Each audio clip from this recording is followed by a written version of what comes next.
Welcome to the SIOP Europe info video series.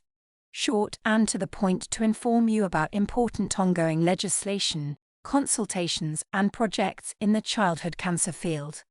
Today's video will focus on the Health Technology Assessment Regulation. We will cover the changes the HTA regulation will bring and how you can get involved. Why was there a need for an update of the current HTA system? As a pediatric oncologist, you may have experienced delay in patient access to new medicines. A recent SIOPE study showed that an HTA decision varies per country between 141 to 515 days. The EU has now finally tried to solve this issue by speeding up the HTA process all over Europe via joint clinical assessments of all stakeholders together. To make this collaboration a success, your input is needed. Currently, the EU Commission asks for your feedback on how to involve doctors and health professionals best in this joint assessment process. Please scan the QR code to give feedback to the consultation until the 2nd of April.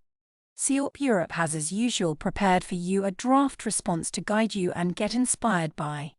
We will provide you with the QR code to the draft response at the end of the video. Now we will dive into the HTA regulation to explain you the currently envisioned stakeholder input process, so that you can then give feedback via the consultation on what doctors would need to give fruitful input to clinical assessment processes on an EU level. First of all, let's look at the timeline of the HTA regulation. The HTA regulation entered into force in January 2022 and will be applied from the 12th of January 2025 onwards. Currently, the EU is in the process of adopting implementation acts, and that is why it is your chance now to get involved. Let's now head into the HTA regulation. Health technology in the regulation refers to medicine, medical devices, and medical procedures. What is HTA?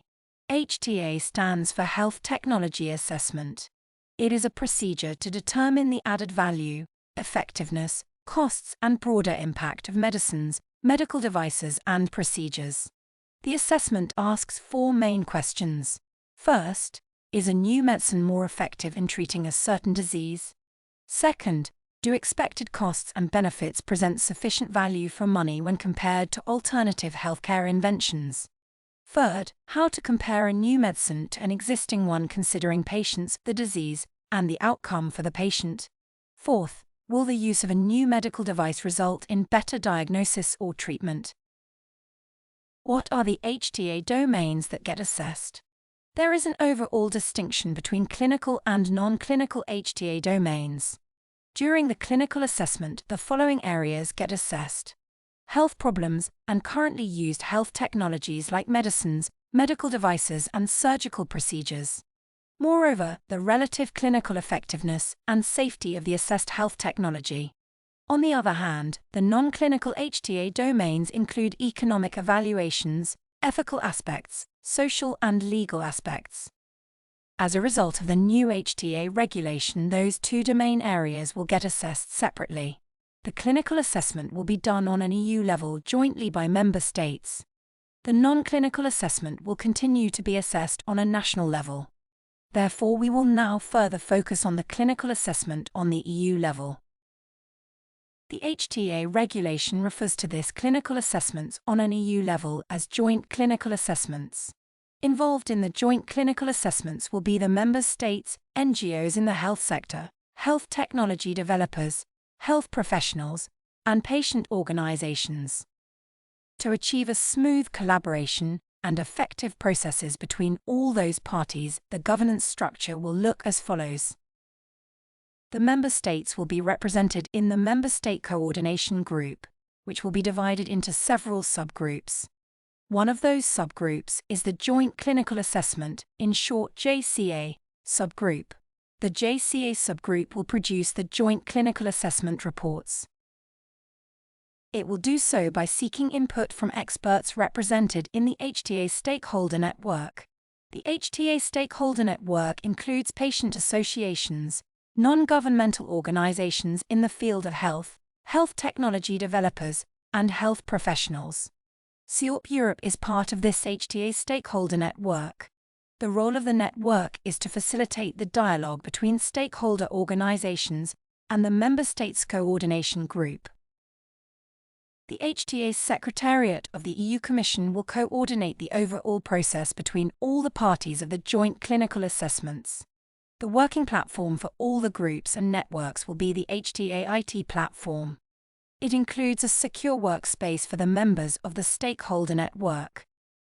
We will now more specifically elaborate on what you can currently give your feedback on.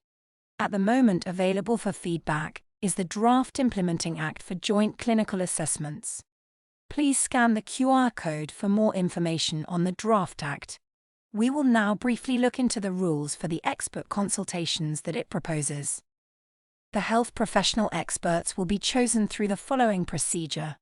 The Joint Clinical Assessments subgroup will specify the needed expertise.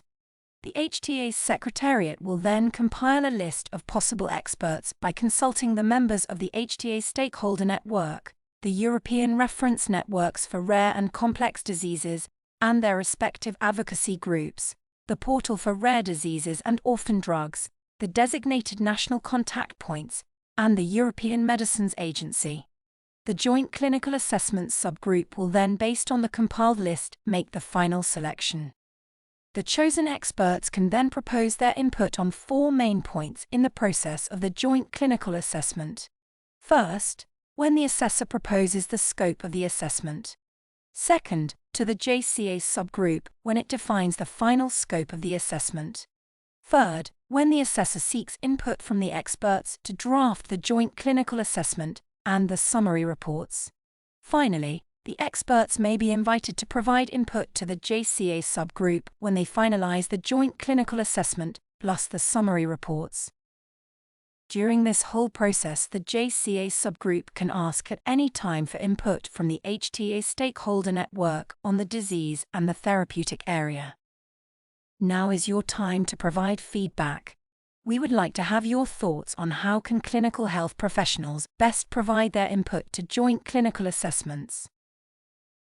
For your comfort, please find here the QR codes that will redirect you to all the further information you need. On the left, please find the QR code that links you to the SIOP Europe draft response to guide and inspire you in your feedback process. The QR code on the right will bring you to the EU Commission page, where you can provide your input to the consultation. Please simply pause the video if you need more time to scan the QR codes. It might help to actively focus your phone's camera on one of the QR codes to make the provided link appear. Thank you very much for watching. Stay posted for the next video in the SIOP Europe info video series.